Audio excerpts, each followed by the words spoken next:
Bonjour tout le monde. On va attendre quelques minutes là, pour qu'il y ait le plus de participants et participantes possible. Donc, bienvenue à ce webinaire Mêlons-nous de nos déchets.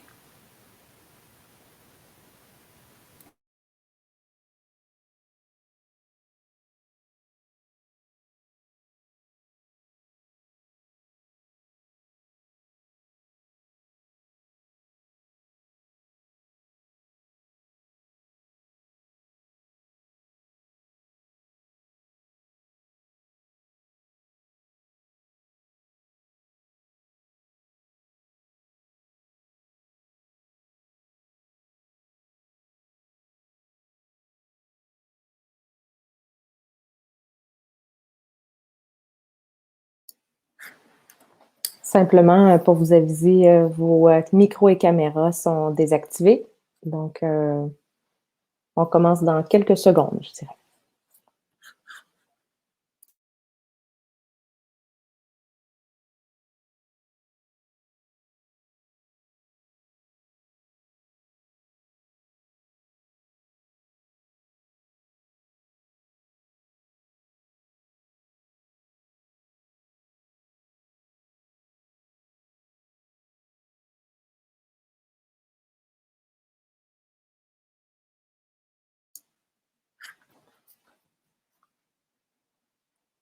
Donc, je commencerai. Amélie, tu te sens prête? Parfait. Oui. Donc, bonjour tout le monde. Mon nom est Alizée Cauchon. Je suis analyste dans l'équipe des choix collectifs chez Équiterre depuis près de 11 ans maintenant à notre bureau de Québec. Je suis accompagnée de ma collègue Amélie Côté, qui est analyste réduction à la source et consommation responsable. Donc, nous serons toutes les deux pour répondre à vos questions et animer la présentation Mêlons-nous de nos déchets, qui porte en fait sur les consultations du BAP sur la gestion et l'élimination des résidus ultimes. Donc, aujourd'hui, comme je disais, notre objectif, c'est vraiment de vous outiller à participer aux consultations des audiences publiques sur la question des résidus ultimes. Je vais vous expliquer un peu le fonctionnement du BAP, des consultations publiques, et Amélie va aller plus en profondeur sur la gestion et l'élimination des résidus ultimes. Puis, par la suite, nous aurons une période de questions. Vous connaissez peut-être pas la plateforme sur laquelle a lieu le webinaire, la plateforme Livestorm. On en a essayé plusieurs là, dans le cours de la dernière année. On essaye celle-ci ce soir. Donc, comme je disais tout à l'heure, vos micros, vos caméras sont fermés. Vous avez à la droite de votre écran une plateforme de communication. Donc, vous avez un onglet pour le chat où vous pouvez indiquer réagir à ce qu'on dit ou encore si vous avez des difficultés techniques, nous avons Anthony qui est parmi nous, qui est présent et qui pourra vous aider si jamais vous avez des enjeux techniques. Vous pouvez indiquer dans le chat vos commentaires, vos motivations à participer au BAP. Et vous avez également un onglet qui est questions, dans lequel on vous invite à poser vos questions qui seront répondues à la fin du webinaire. Vous avez un petit icône également dans le haut, la portion qui est noire, un petit icône pour télécharger la présentation que nous vous offrons en ce moment. Et vous avez aussi un petit onglet avec la petite flèche pour fermer ou ouvrir la portion de droite, la portion de discussion. Donc, pour commencer, je vous explique un peu ce qu'est le BAP. Le Bureau d'audience publique sur l'environnement existe depuis 1978. C'est un organe d'information, de consultation auprès des citoyens, d'enquête et il avise le ministre de l'Environnement sur des dossiers que lui-même, le ministre, a confiés au BAP. Ça permet d'éclairer la décision gouvernementale. Et le BAP n'a donc pas le pouvoir d'autoriser ou de refuser des projets. C'est vraiment une décision qui appartient au gouvernement. Le BAP a été créé dans le cadre de la loi sur la qualité de l'environnement et différents règlements vont dicter son fonctionnement, notamment en ce qui a trait aux échéanciers des consultations publiques, par exemple. Le BAP va s'intéresser aux 16 principes de la loi sur le développement durable. Donc, on ne fait pas juste parler d'environnement ou d'enjeux économiques. On peut aussi s'intéresser à la question de la santé, de la qualité de vie, de l'équité, l'accès au savoir. Et plus précisément, dans ce BAP-ci, certains éléments, certains principes de la loi sur le développement durable vont beaucoup nous intéresser, notamment la production de consommation la production de consommation responsable, le principe de pollueur-payeur et l'internalisation des coûts. C'est des enjeux, donc, qui pourraient intéresser les membres de la commission sur les résidus ultimes et donc des enjeux aussi sur lesquels vous pourriez discuter, approfondir ou commenter dans le cadre des audiences. Dans ce cas-ci, on a affaire à un BAP qui est générique. Donc, ça porte sur une grande thématique globale susceptible d'avoir des répercussions sur l'ensemble de la société. On entend souvent parler des mandats qui sont plus précis.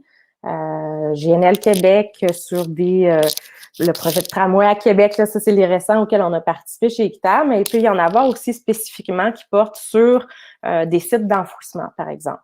Mais là, le ministre a fait une demande pour avoir une vision d'ensemble, un portrait global de la situation des résidus. Dans sa lettre de mandat qui est disponible sur le site du BAP, dans le fond, le ministre a demandé au commissaire de dresser le portrait actuel de l'élimination des déchets au Québec, du portrait de la capacité d'élimination anticipée pour les 20 prochaines années, une cartographie des parties prenantes, l'analyse des méthodes d'élimination ou de traitement existants ailleurs dans le monde pour s'en inspirer, d'évaluer les mesures, les solutions, les exigences visant à assurer une meilleure gestion des résidus ultimes en tenant compte des divers contextes régionaux et l'acceptabilité sociale des différentes options qui seront analysées. Donc, à la suite de ce BAP-là, on devrait être en mesure d'avoir... Je pense que ton micro accroche sur ta fermeture éclair, ça fait un petit bruit. Je m'excuse. Je vais tenir mon micro, donc. Ça, c'est je reviens, c'est le ministre donc qui a fait ces demandes-là. C'est les objectifs de la commission. Et donc, on devrait en apprendre beaucoup dans le cadre des consultations. D'ailleurs, il y a toute une première partie, là, c'est un BAP qui est générique, qui est un peu particulier. C'est vraiment différent, cette approche-ci. Bien sûr, il y a le contexte COVID, mais le mandat générique, il est beaucoup plus large. Donc, on a 10 grandes étapes plutôt que 2, 3 habituelles. Habituellement, on a une portion où on informe la population. Cette portion-là, elle est déjà effectuée. On a déjà eu des contributions des différentes parties prenantes, ministère de l'Environnement, l'Affaires municipales, Recyc Québec, ont répondu à plusieurs de nos questions déjà. Puis, les étapes subséquentes, là, on est rendu à la 5e étape. Je sais que les informations sur le PowerPoint sont très, très petites, mais tout est disponible sur le site du BAP de cette consultation-là. Donc, en plus des 2 parties habituelles où on informe et on consulte, les commissaires, dans ce cas-ci, vont aussi faire des enquêtes auprès des gestionnaires des installations d'élimination. Ils vont aussi organiser 5 ateliers thématiques d'échange et de réflexion, c'est à l'étape 5, et tiendra une assemblée citoyenne en mai et en juin. Les détails de cette assemblée citoyenne-là ne sont pas connus pour le moment.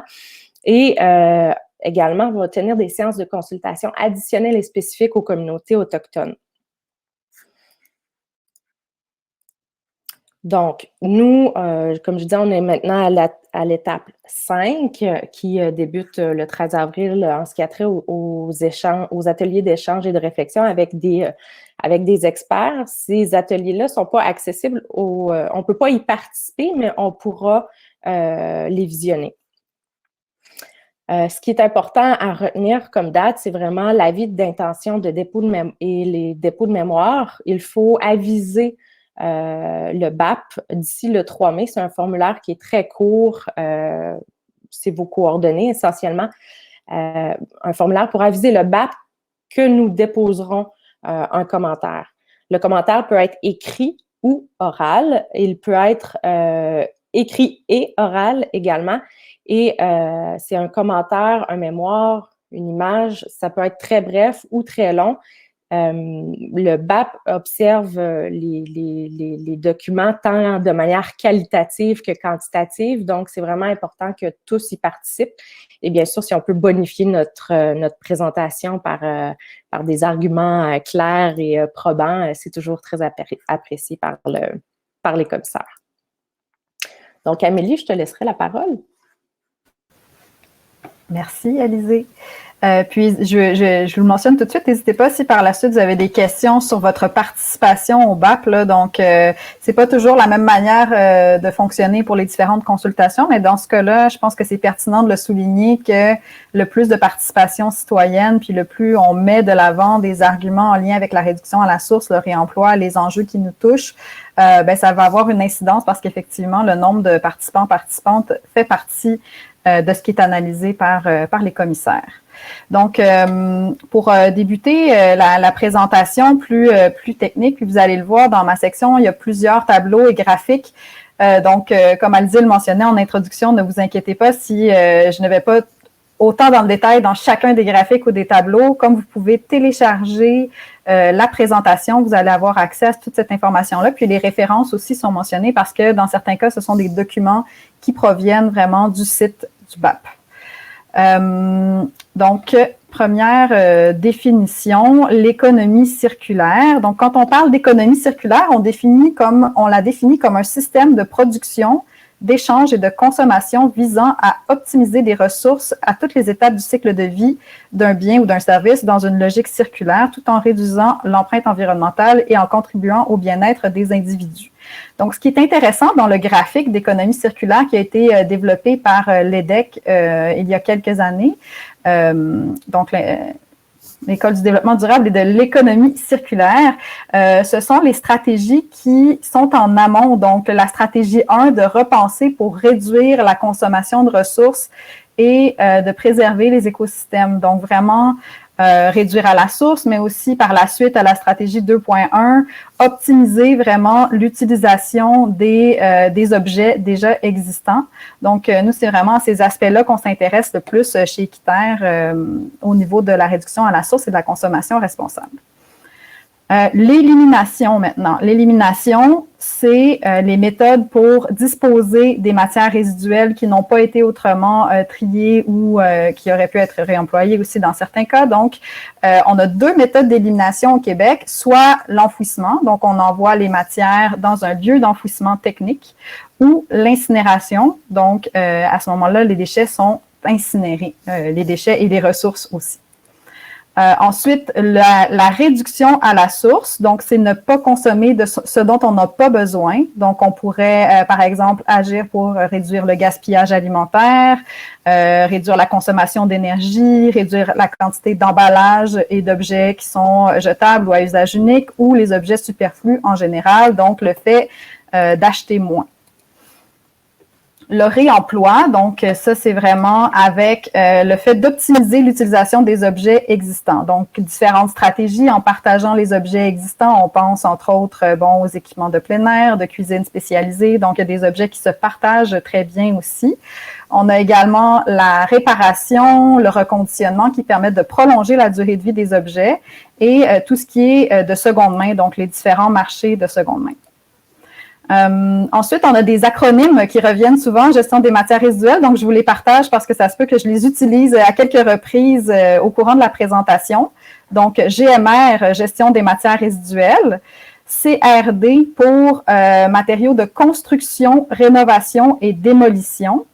Ensuite, ICI pour industrie, commerce et institutions. Là, j'essaie d'empêcher mon chat d'embarquer sur moi. Puis on a le ministère de l'Environnement et de la lutte contre les changements climatiques, donc le MELCC.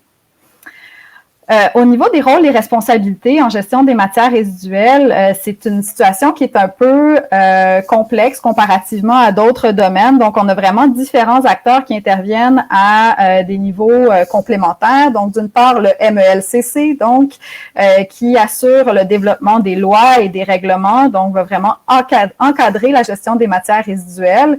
Ils vont aussi gérer le programme de redevance à l'élimination, dont je vous parlerai un petit peu plus tard. Le programme de traitement des matières organiques par biométhanisation et compostage et le fonds vert.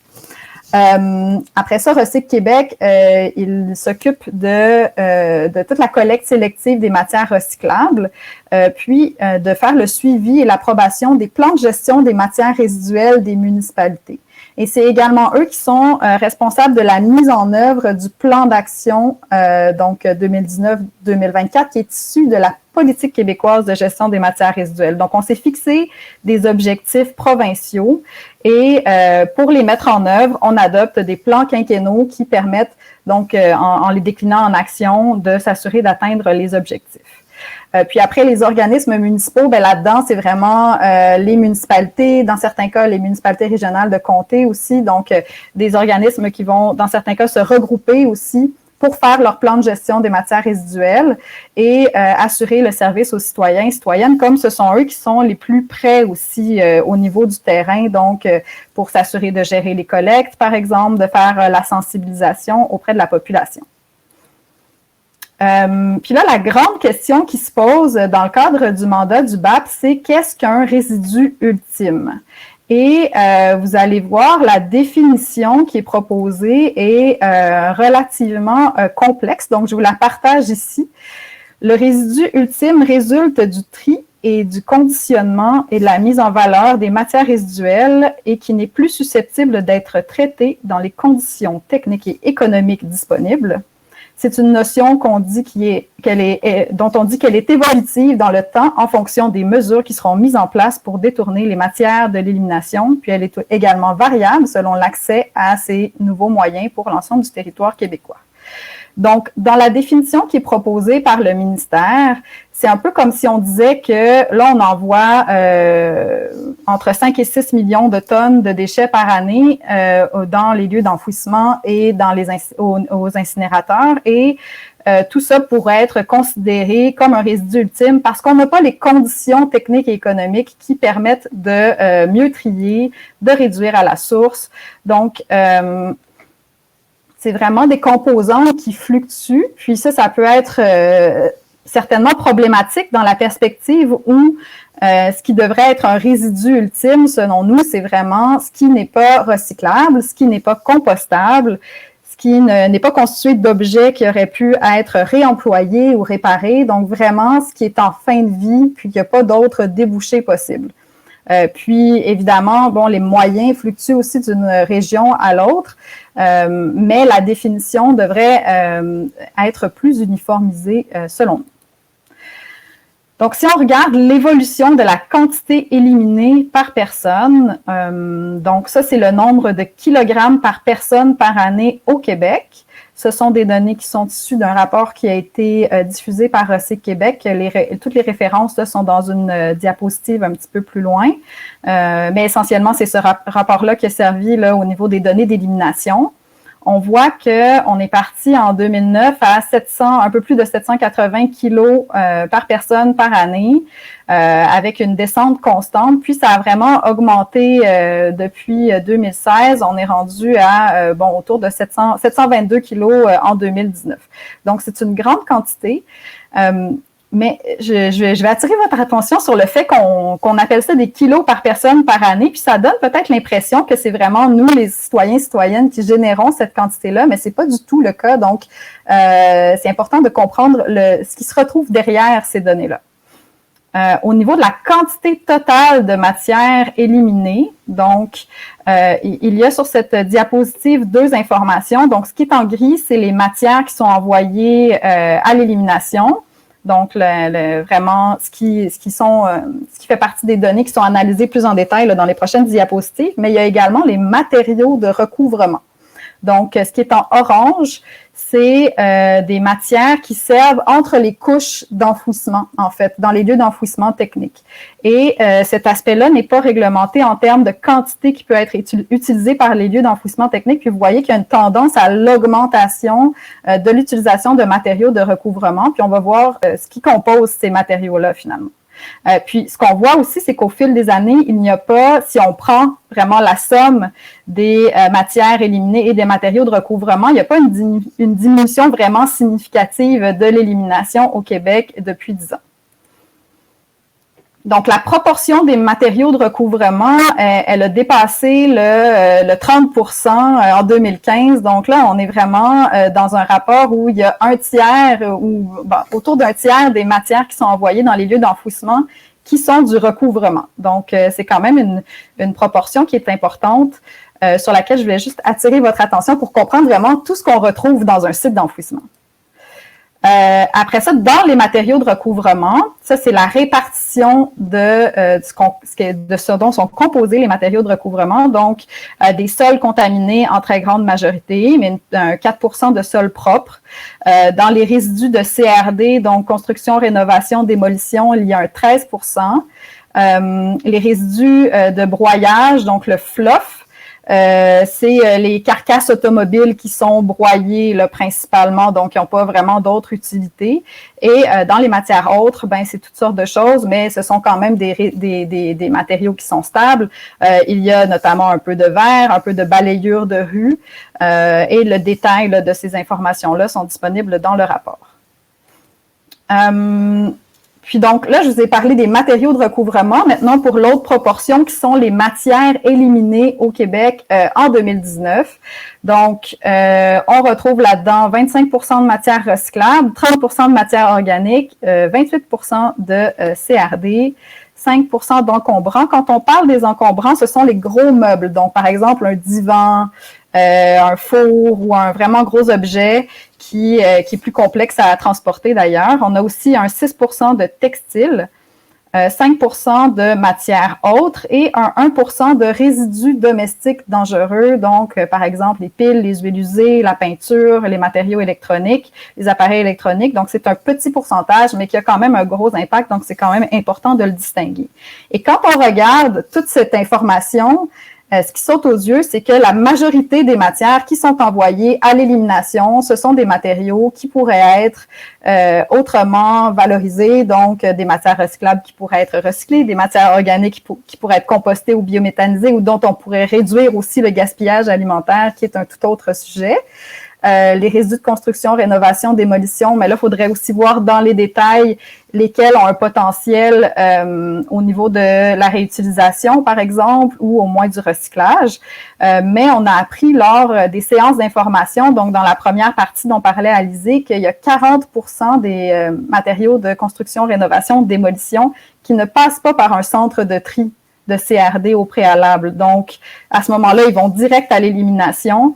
Et on ne s'assure même pas de retirer finalement ce qui pourrait être effectivement recyclable ou réemployable. Donc, ce graphique-ci vous expose en fait l'évolution de la répartition des matières éliminées entre 2011 et 2019-2020. Donc, le pourcentage que vous voyez, c'est celui de 2019-2020. C'est les résultats de 2 caractérisations qui ont été faites par Recyc Québec, donc des caractérisations à l'élimination, où ils sont allés vraiment voir les matières qui arrivaient dans soit des lieux d'enfouissement ou les incinérateurs, puis ils les ont analysées pour voir quelle était leur répartition. Donc, on voit qu'il y a eu deux tendances qui ressortent beaucoup, c'est l'augmentation des résidus de CRD et la diminution des matières organiques, évidemment liée à l'implantation de la collecte des matières organiques dans plusieurs municipalités du Québec. Puis une augmentation quand même un peu du papier-carton, mais dans une moindre mesure. si on regarde le total des matières éliminées au Québec, je vais vous le présenter ici parce que justement, pour revenir à la quantité par personne par année dont je vous parlais tout à l'heure. Quand on regarde le détail de ces données-là, on voit que les ordures ménagères ne représentent que 36% de l'ensemble des matières éliminées. Et c'est donc dire que plus de 65%, ce sont des matières qui proviennent d'autres lieux. Dans les ordures ménagères, on n'a pas ce détail-là, mais il y a une partie, certaines municipalités collectent aussi les déchets des entreprises ou des entreprises, principalement des ICI, ce qui fait en sorte qu'il y a probablement une proportion des ordures ménagères qui provient aussi des ICI. Après, au niveau des CRD, il y a un volet citoyen, puis un volet, évidemment, construction. Puis je pense que, on peut quand même prendre pour acquis que les gros travaux de construction génèrent pas mal plus que les citoyens et citoyennes. Puis les entreprises aussi, leur génération est supérieure à celle de la population. Donc, il y a un gros travail à faire à ce niveau-là de responsabilisation parce que quand on regarde au niveau provincial, la politique québécoise de gestion des matières résiduelles, elle fixe des objectifs de récupération, de taux de récupération, mais en fait de taux de recyclage pour les différentes matières. Et les plans de gestion des matières résiduelles des municipalités n'intègrent pas nécessairement tout le temps les ICI. Donc, en ne les intégrant pas, on a un 36, voire 50% des matières qui sont générées qui ne font pas partie de l'organisation territoriale de la gestion des matières résiduelles. En même temps, c'est super complexe aussi pour les municipalités, évidemment, et s'il y avait davantage de contraintes légales au niveau des entreprises, ça pourrait être aidant aussi dans cette perspective-là. Et donc, pour vous donner une idée de à quel point ça peut fluctuer vraiment l'élimination par personne, par catégorie, je suis allée vraiment dans les détails des données d'élimination qui étaient disponibles sur le site du ministère de l'Environnement. Puis au niveau des ordures ménagères, ça, c'est les kilos par personne par année. Ça peut aller d'une municipalité à l'autre de 163 à 968 kilos par personne par année. Là, le 968, c'est le plus gros générateur, là, puis c'est une municipalité qui est éloignée aussi, donc il y a des enjeux au niveau de la gestion des matières recyclables et compostables. Et pour les ICI, vous voyez de 1 kg à 489 kg par personne par année. Donc, c'est un petit peu difficile de croire qu'il y a seulement 1 kg qui est généré pour les ICI dans une municipalité. Donc, probablement que ça vient appuyer la théorie selon laquelle une partie des ordures ménagères, par exemple, est collectée et est attribuable aux ICI. Puis, la même chose pour les résidus de construction, rénovation, démolition. Donc, il y a vraiment aussi d'un territoire à l'autre des grandes variations au niveau des activités industrielles et commerciales et plusieurs enjeux territoriaux dont il faut prendre en considération aussi. Donc, la distance des lieux de traitement, les ressources disponibles. Donc, c'est sûr que ce sont des enjeux complexes qui peuvent expliquer cette variation-là. Je vais vous donner des exemples là, de ce à quoi ça peut ressembler concrètement, finalement, au niveau de différentes municipalités. Donc, je les ai prises pour vous montrer comment ça varie vraiment au niveau des ordures ménagères, ICI, CRD. Donc, aux îles de la Madeleine, par exemple, la génération totale, c'est 308 kilos par personne par année. Donc, c'est vraiment, vraiment moindre que la moyenne, qui est autour de 722 kilos par personne par année. Évidemment, c'est un territoire qui est éloigné. Ils ont mis beaucoup, beaucoup d'efforts sur le réemploi des résidus de CRD. Donc, en ayant moins d'accès au transport aussi, ça suscite la créativité nécessairement. Mais voyez comment ça peut vraiment, vraiment changer d'une municipalité à l'autre. Donc, l'autre question qu'on s'est posée en suivant les audiences de la commission, c'est combien ça coûte de jeter. Donc, qu'est-ce qui fait en sorte finalement qu'après toutes ces années, tous ces efforts, tous ces objectifs de réduction, on n'arrive pas à des résultats qui soient satisfaisants ou probants? Ce qu'on a appris, c'est qu'au niveau du ministère de l'Environnement, on n'a pas un portrait des coûts d'élimination. Donc, on ne sait pas combien ça coûte par municipalité envoyés à l'élimination. Puis quand je parle des coûts d'élimination, ça inclut deux choses. Hein. C'est d'une part ce que charge l'installation, donc le lieu d'enfouissement ou l'incinérateur, là, un coût à la tonne. Et il y a également des redevances à l'élimination qui sont ajoutées à ça, qui servent à financer différentes mesures en gestion des matières résiduelles. Donc, cette combinaison-là va vraiment représenter l'ensemble des coûts d'élimination, mais on n'a pas de portrait juste à ce niveau-là. Donc, c'est ce qui conclut le volet un peu plus théorique sur les différentes données. Je ne sais pas s'il y avait des questions de précision à ce sujet-là qui sont sorties, Alizée, ou on pourra y revenir plus tard.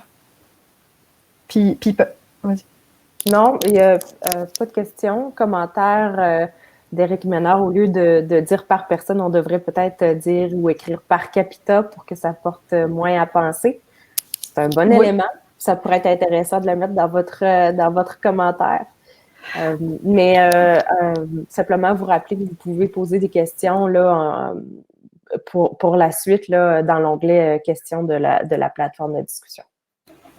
Oui, puis je pense que c'est important de le rappeler, ça, parce qu'on parle souvent de, justement, c'est de la faute, c'est la génération citoyenne, on met beaucoup d'efforts sur les efforts individuels, mais il y a des changements systémiques qui peuvent être mis en place, qui vont avoir une grosse incidence aussi. Puis juste, j'ai oublié les petites notes sur l'élimination. Ce qu'on a réussi à avoir comme information, il y a une personne du CTTEI, du Centre de transfert et de technologie Centre de transfert et de technologie en économie industrielle, qui mentionnait qu'en moyenne, c'était entre 75 et 100 $ la tonne qui était chargée là, pour l'élimination. Puis, à titre d'exemple, en Gaspésie, eux, puis ça, c'était une intervention là, lors de la première partie, c'était 160 $ la tonne pour l'élimination. Puis, justement, ils ont atteint un taux de 422 kilos per capita. Donc, la corrélation entre un coût élevé d'élimination et le fait de vraiment encourager le détournement des matières résiduelles et les autres alternatives est quand même logique. Évidemment, il y a toutes sortes d'autres enjeux sous-jacents parce qu'il y a un risque de déplacement des déchets ou de dépôts sauvages. Donc, sauf que en même temps, le fait d'augmenter les coûts d'élimination, nécessairement, ça encourage à trouver des alternatives.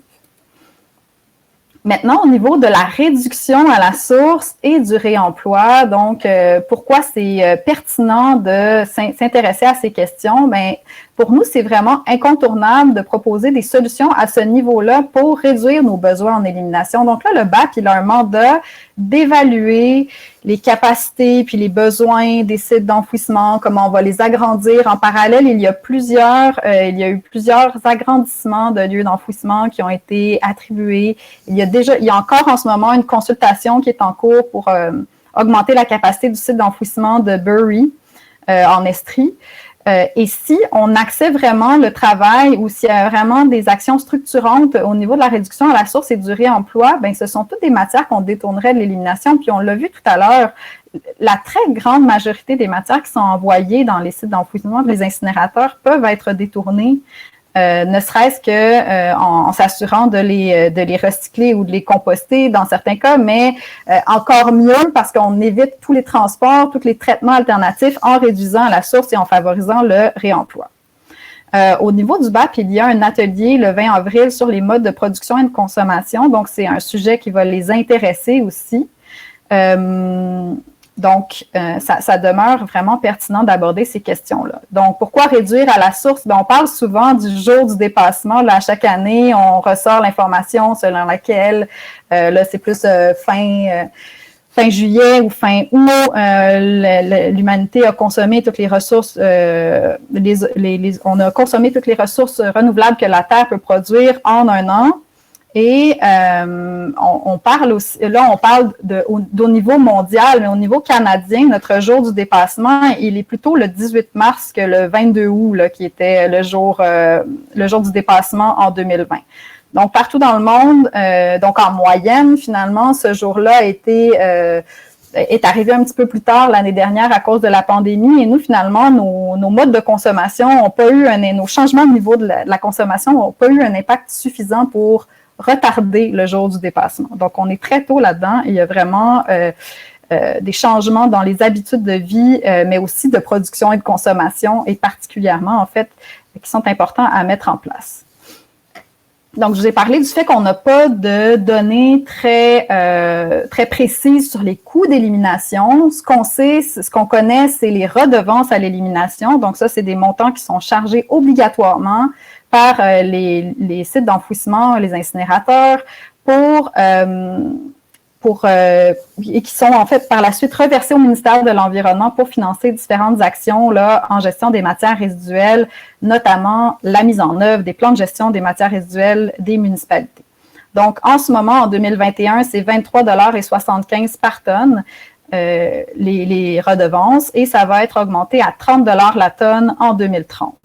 Donc, et ce qu'on a appris, c'est qu'il n'y a pas nécessairement eu de réflexion sur à quel montant on va réussir à dissuader davantage l'élimination. Donc, ces montants-là aussi, comme ils sont les critères de redistribution sont en cours de définition, ben on peut aussi faire des propositions sur, on croit que une partie de la redistribution devrait servir à financer des initiatives de réduction à la source et de réemploi. Donc, différentes choses. On peut aussi augmenter les redevances à l'élimination si on croit que d'augmenter finalement les coûts vont permettre d'en dissuader le recours. Donc, on veut rendre les alternatives attrayantes, puis financer des initiatives de réduction à la source et de réemploi. Puis, à titre d'exemple, dans certains pays européens qui ont eu des stratégies un peu plus agressives au niveau des redevances, ça peut aller jusqu'à 75 à 100 € la tonne.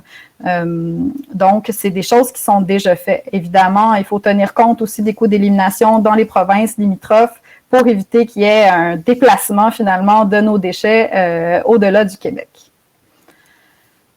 Ensuite, agir contre le gaspillage alimentaire. Donc, on gaspille le tiers de la nourriture mondialement. Puis, alors qu'on a beaucoup de campagnes de communication là, qui soulignaient que le gaspillage était plus à la maison, en fait, c'est une information qui est fausse. C'est vraiment 79% du gaspillage qui a lieu tout au long de la chaîne de production et de consommation. Donc, à ce niveau-là, il y a beaucoup d'actions qui peuvent être faites. Et puis, une ingénieure qui avait calculé que 43% des émissions de GES liées à l'enfouissement seraient associées au gaspillage alimentaire en faisant différentes hypothèses. Donc, les GES associés à l'élimination, c'est autour de 5-6%. Je pense que c'était ça selon le dernier inventaire québécois des émissions de gaz à effet de serre. Puis, donc, on a vraiment besoin d'une action concertée pour lutter contre le gaspillage alimentaire. Il y a plusieurs initiatives, là, notamment à Montréal, on a eu une consultation publique sur le gaspillage alimentaire à la suite d'une demande citoyenne et d'organisation. Puis, on va en avoir les résultats la semaine prochaine. Donc, ce sont des informations aussi qui peuvent être utiles, qui sont disponibles si c'est un sujet qui vous intéresse. Ensuite, on a le rôle, évidemment, des entreprises et des industries. Donc, comme je vous le présentais tout à l'heure avec les données d'élimination, près de 50% des matières éliminées sont attribuables à l'industrie. Donc, faire attention avec le kilo par personne et d'y aller vers le kilo per capita, comme le proposait Éric. Il y a également la possibilité d'avoir des obligations légales, d'éco-fiscalité. Il avait été question pendant un certain temps, puis en fait pendant plusieurs années, d'interdire l'élimination des matières organiques, qui est une approche qui n'a pas été retenue finalement par le ministère. Donc, on voulait rendre illégal le fait d'enfouir finalement des matières qui pouvaient être autrement valorisées. Puis, il y a également la question de la traçabilité de la reddition de comptes. Donc, les entreprises qui génèrent des différentes matières pourraient être tenues davantage responsables, puis rendre des comptes, rendre l'information disponible. C'est d'autant plus surprenant qu'on ne connaisse pas finalement les coûts d'élimination au Québec. Donc, c'est des informations qui nous seraient bien utiles pour faire des propositions à ce sujet. Également, bon, le fait de réduire et de standardiser les contenants et emballages. Donc, ma petite définition du suremballage, c'est d'emballer plus que ce qu'exige le produit pour être protégé des dommages ou pour des raisons purement esthétiques. Donc, c'est aussi emballer des plus petites quantités pour des raisons qu'on croit à tort comme étant plus pratiques et plus efficaces. Donc, on veut, notamment parmi les solutions pour réduire le gaspillage, puis lié aux emballages, bon, en réduisant la quantité, en bannissant aussi certains articles à usage unique, donc des sacs de plastique, par exemple, plusieurs municipalités l'ont fait. Mais quand on y pense, il y a beaucoup de réglementations municipales, mais ça pourrait être pas mal plus efficace de le faire au niveau provincial aussi, tant qu'à y être, là, donc d'y aller avec quelque chose qui est uniforme. Puis de s'assurer aussi quand on change pas d'une région à l'autre, les manières de faire changent aussi. Là, donc, on sait que des fois, d'une ville à l'autre, par exemple, les matières qui sont acceptées au recyclage sont différentes. Donc, à ce moment-là, ça complexifie la compréhension des citoyens et citoyennes.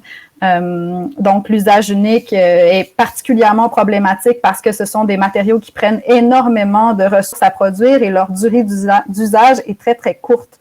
Donc, c'est pas nécessairement une utilisation pertinente des ressources naturelles. Après ça, le gouvernement prévoit, et avec Recyc Québec, d'élargir la consigne pour l'ensemble des contenants de boissons d'ici 2022. Donc, ça peut être un levier intéressant pour développer, par exemple, des systèmes de contenants à remplissage multiples, comme c'est le cas pour les bouteilles de bière. Donc, plutôt que de favoriser le recyclage des contenants, favoriser leur réemploi pour réduire leur empreinte environnementale. Relancer aussi l'achat en vrac dans le contexte de la COVID parce qu'il y a eu beaucoup de recul à ce niveau-là. Hein. Puis, en fait, c'est tout à fait possible de faire des achats qui respectent les normes sanitaires en place. En fait, l'enjeu, c'est un enjeu de procédure. Donc, si par exemple un ministère se mouillait sur ces questions-là ou s'il y avait au moins des directives claires qui en émanaient, ça pourrait être tout à fait utile pour les commerces en vrac. Et d'ailleurs, les épiceries en vrac n'ont jamais fermé depuis le début de la pandémie. Donc, c'est dire que c'est possible de continuer à le faire. Puis, une autre piste en lien avec la pandémie, c'est de standardiser des équipements de protection individuelle réutilisables. Donc, en ce moment, on se retrouve avec des très, très grandes quantités de masques, notamment, et de différents équipements, entre autres dans le secteur de la santé. Et il y aurait certainement possibilité de faire des équipements qui respectent, donc qui réduisent les risques de transmission tout en étant réutilisables, lavables. Et ça a été démontré là, notamment par différents regroupements que c'est possible de le faire, mais il faut une norme et à ce niveau-là, c'est au niveau gouvernemental que ça se passe. Donc, après ça, il y a aussi d'agir contre l'obsolescence. Donc, l'obsolescence à différents niveaux, mais favoriser finalement la réparation, favoriser aussi l'affichage de la durée de vie des produits. En France, depuis janvier, les producteurs doivent obligatoirement afficher un indice de réparabilité sur leurs objets. Donc, je ne sais pas pour vous, mais moi, si je savais que mon objet était 10 sur 10 réparable, j'aurais plus tendance à y aller vers cette solution-là. Puis, à ce niveau, pour y arriver, il faut modifier la loi sur la protection du consommateur. Donc, il y a eu une consultation publique menée par l'Office de la protection du consommateur en décembre 2019.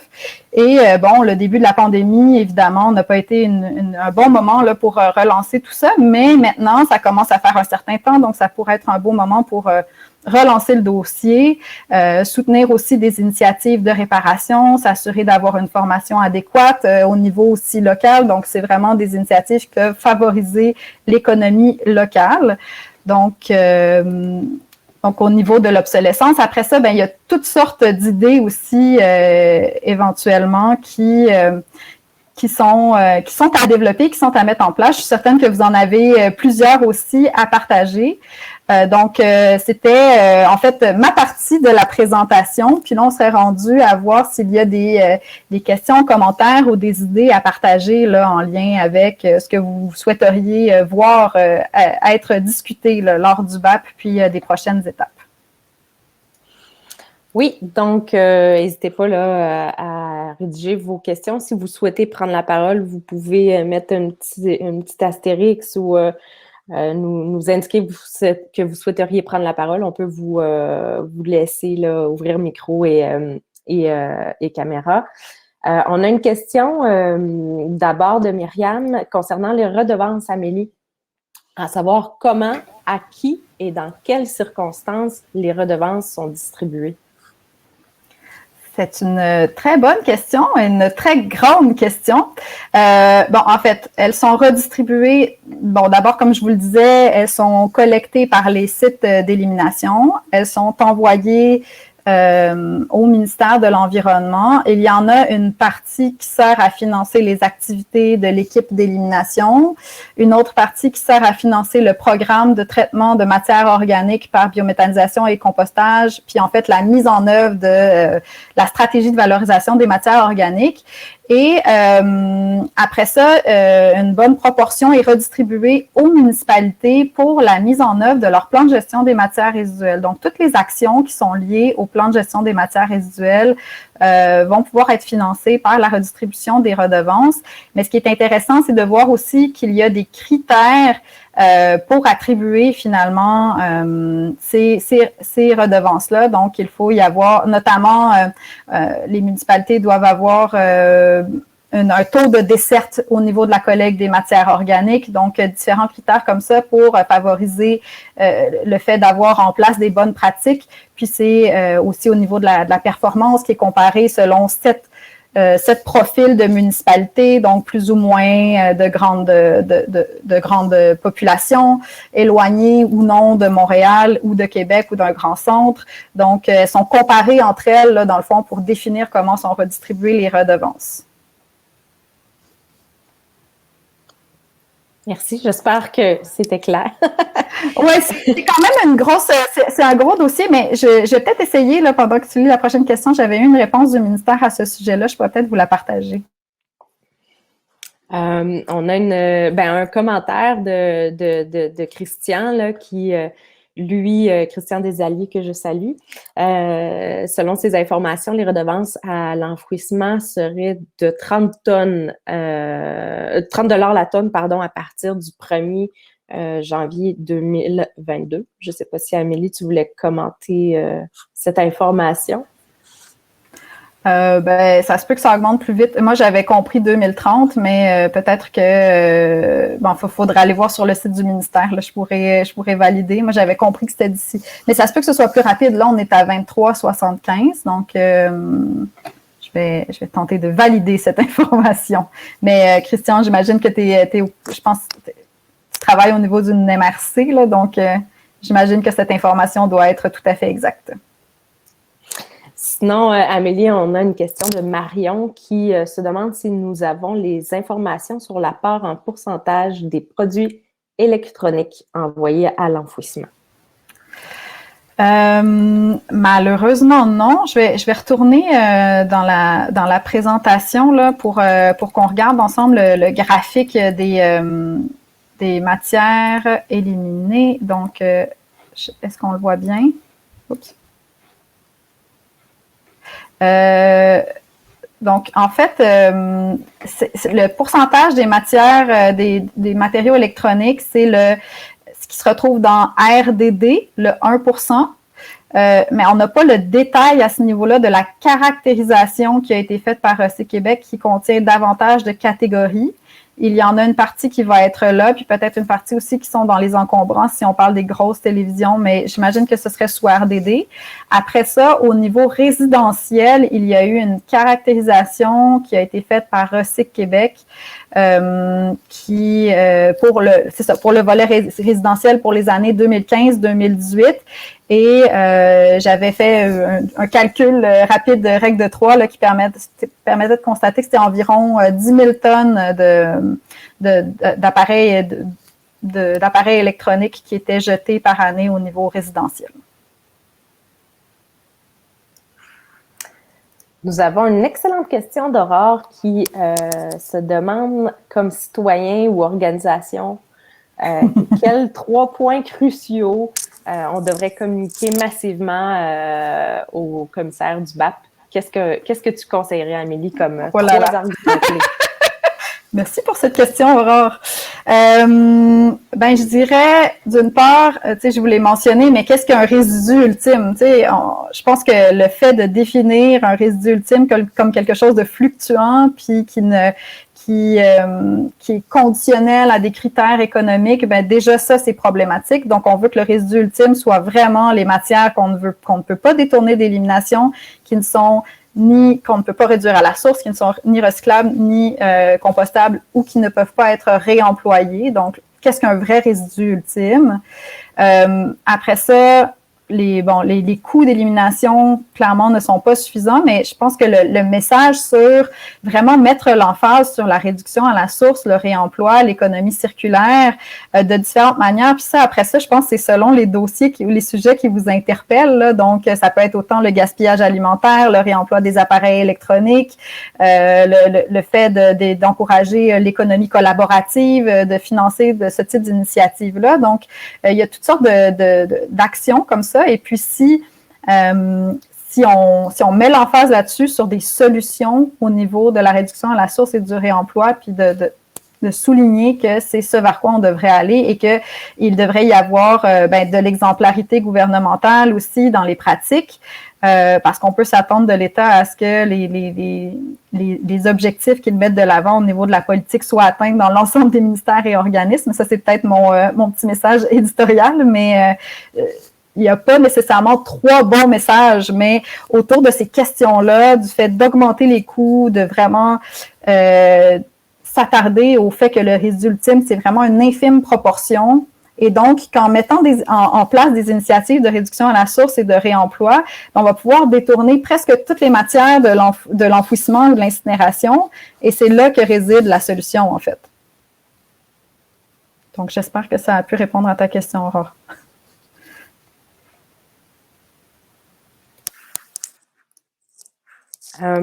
Marion nous a partagé un article duquel on peut s'inspirer dans le chat. Et sinon, Catherine pose la question, quel pourcentage des plastiques sont vraiment recyclés et ne deviennent pas des déchets ailleurs? Je présume ailleurs sur la planète, peut-être, là, comme c'est ça. Là, après, c'est de voir cette grande question-là. Selon le dernier bilan de Recyc Québec qui date donc de 2018, je pense que le taux d'acheminement des plastiques aux fins de recyclage, qui est donc sur, par exemple, 100% des plastiques qui sont générés là, au Québec, qui, à la sortie du centre de tri, donc ce qui est collecté, qui est trié, après ça, qui est vendu à un conditionneur qui va peut-être les retrier aussi. Lui aussi, il y aura peut-être un taux de rejet. Mais à la sortie du centre de tri, c'est 25% des plastiques. Le taux d'acheminement des plastiques aux fins de recyclage est de 25%. Donc, c'est pas très, très élevé. Autour de ça, les enjeux, c'est aussi le fait que la quantité de plastique ou la diversification des plastiques disponibles sur le marché complexifie leur recyclage. On pense que certains aussi plastiques qui n'ont plus beaucoup de valeur sur le marché, donc les sacs et pellicules de plastique, là, en moyenne, l'année dernière, en 2020, il fallait que les centres de tri payent, je pense, 45 $ la tonne pour s'en départir. Donc, même s'ils sont récupérés pour être recyclés, leur potentiel de recyclage n'est pas le même selon les matériaux. Mais ouais, c'est ça, c'est 25% la seule statistique que je pourrais fournir à ce niveau-là. Merci, Amélie. Je crois que nous n'avons plus de questions. Moi, j'en aurais une. Est-ce que tu as eu des surprises, Amélie, lors de la première partie des audiences? Qu'est-ce qui t'a le plus marqué, je dirais, à ton écoute de ces périodes-là? Je pense que la dynamique entre les différentes instances est très, très complexe. Tu sais, je vous l'expliquais avec Recyc Québec, puis le ministère de l'Environnement, puis les rôles et les responsabilités qui s'enchevêtrent un petit peu. Donc, il y avait beaucoup on se renvoie la balle sur les différentes questions. Moi, j'ai été surprise qu'on n'ait pas d'informations vraiment sur les coûts d'élimination alors qu'on fait un BAP sur ces questions-là, puis que même la définition du résidu ultime n'était pas consensuel entre les différentes organisations qui étaient présentes. Donc, on fait un BAP sur la gestion et l'élimination des résidus ultimes, et en même temps, on ne sait pas exactement ce dont on parle. Donc, un peu un BAP sur on ne sait pas exactement quoi. Puis, donc ça a été quand même assez surprenant. Après, je pense que d'autres informations vont arriver, mais les données d'élimination en tant que telles étaient intéressantes aussi à comprendre et à analyser. Là. Donc, ça, j'ai aimé apprendre de leur composition, puis en fait de voir à quel point il y en a vraiment une très, très grosse partie qui peut être détournée avec la réduction à la source et le réemploi. Merci. Myriam se questionne à savoir si on souhaite se questionne s'il y a une stratégie particulière ou si on privilégie une stratégie là, pour le dépôt de mémoire au BAP. Je m'avance là-dessus. En fait, comme je disais en introduction, c'est important d'y aller de manière quantitative et qualitative. Donc, vous participez à l'événement ce soir, donc vous êtes bien outillés pour présenter un mémoire de plus d'une page, on va espérer. Mais c'est vraiment important là, de solliciter les gens autour de nous pour commenter ne serait-ce que le partage d'une ligne ou d'un mémo verbal. C'est important qu'il y ait un mouvement, là, c'est un BAP qui est générique, ça arrive très rare, c'est assez rare des BAP génériques, donc on a vraiment une occasion là, que la population ait son mot à dire là, sur ce dossier-là. Donc, Amélie, toi, peut-être que tu avais une stratégie différente, mais de manière générale, à chaque BAP, c'est vraiment Équiterre va beaucoup solliciter la participation du public. On essaie d'outiller aussi les gens comme on le fait ce soir par le partage de données ou autres. On a d'ailleurs une page sur notre site Internet qu'on va essayer de bonifier. Ça inclura la présentation de ce soir et tant le vidéo que le PowerPoint. Donc, c'est notre stratégie de manière générale. Pour ce cas-ci, Amélie, est-ce que tu avais quelque chose d'autre à ajouter? Non, ben, je pense que c'est ça, de susciter un maximum de participation. Alizé l'a dit, je pense, là, vous avez participé aujourd'hui, il y a plein de données qui peuvent servir pour appuyer vos exemples. Puis, on l'a vu dans le cas de, par exemple, GNL Québec, les gens participaient en prenant une photo d'eux, en disant non GNL. Donc, ça peut être aussi une photo de vous qui dit il faut réduire à la source. Là, vraiment, le but, c'est d'y aller avec les deux stratégies, donc quantitative et qualitative. Puis de notre côté, ben c'est sûr qu'on mobilise aussi des organisations pour qu'il y ait une participation la plus pertinente possible et la plus nombreuse possible aussi. Donc, si vous voyez des organisations que vous pensez que ce serait pertinent qu'elles participent, bien évidemment, on vous invite à partager l'information. Puis tout le contenu du webinaire sera également disponible en ligne par la suite. Donc, comme ça sera possible de le diffuser aussi si vous le souhaitez.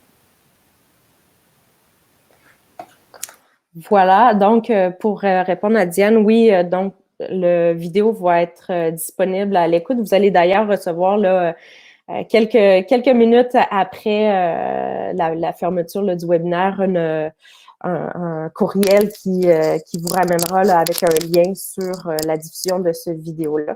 Puis comme je disais, aussi sur le site Internet d'Équiterre. Il n'y a pas d'autres questions. Peut-être, Amélie? Oui? J'ai l'impression qu'il y a deux personnes qui sont en train de taper. J'oserais pas, mais je peux peut-être ramener à la présentation pour les prochaines étapes pendant ce temps-là. Tout à fait. C'est ce que j'allais te proposer. Ah, bon. Si Équiterre va déposer un mémoire, assurément, on déposera un mémoire. Je pense que c'est une réponse qui est facile. Tout à fait. Qui est facile à vous transmettre. C'est Amélie, bien sûr, qui va coordonner notre mémoire. Si vous avez des questions, elle est bien sûr disponible là, et moi-même pour vous aider à la rédaction de vos mémoires. Donc, pour les dernières étapes, là, la portion où on peut donner notre avis, donner nos commentaires, ça vient vite. En rappel, les avis d'intention, c'est le 3 mai, un court formulaire à remplir pour annoncer au BAP que vous allez déposer un commentaire. Le commentaire peut être par écrit, il peut être oral lors des présentations qui vont débuter le 25. Donc, vous allez avoir le choix là, lors du formulaire d'avis d'intention. Puis, peut-être aussi préciser, je pense que c'est important de le rappeler, si vous souhaitez faire des recommandations, de réfléchir à ce qui peut être fait au niveau provincial. Puis là, provincial, ça se limite pas non plus au ministère de l'Environnement et à Recyc Québec. D'autres ministères peuvent être aussi impliqués là-dedans. Mais vraiment d'y penser à cette échelle-là, parce que des fois, il y a certains volets de la gestion des matières résiduelles qui sont davantage municipaux. Puis à ce moment-là, ben, ça va être dans le cadre des élections municipales que vous pourrez solliciter vos candidates, là, notamment avec plusieurs organisations, la campagne le Véro Vert qui est disponible avec des propositions au niveau municipal. Donc, n'hésitez pas, là, si vous avez si vous êtes en train de formuler votre recommandation, puis vous vous demandez, est-ce que c'est pertinent au niveau provincial, comment le formuler et tout, à me poser la question, à m'envoyer un courriel. Là, vous aurez également mes coordonnées là, dans le courriel que vous recevrez à la suite du webinaire. Donc, je pense qu'on on a fait le tour de la question. Merci beaucoup, Amélie, pour ta présentation. Merci à toi, Alizée, aussi. Merci à vous d'avoir été parmi nous ce soir et on espère que vous participiez grandement aux consultations du BAP. Merci. Et le mot de la fin, attends, je suis à Amélie. Merci beaucoup. Bonne soirée à toutes et à tous.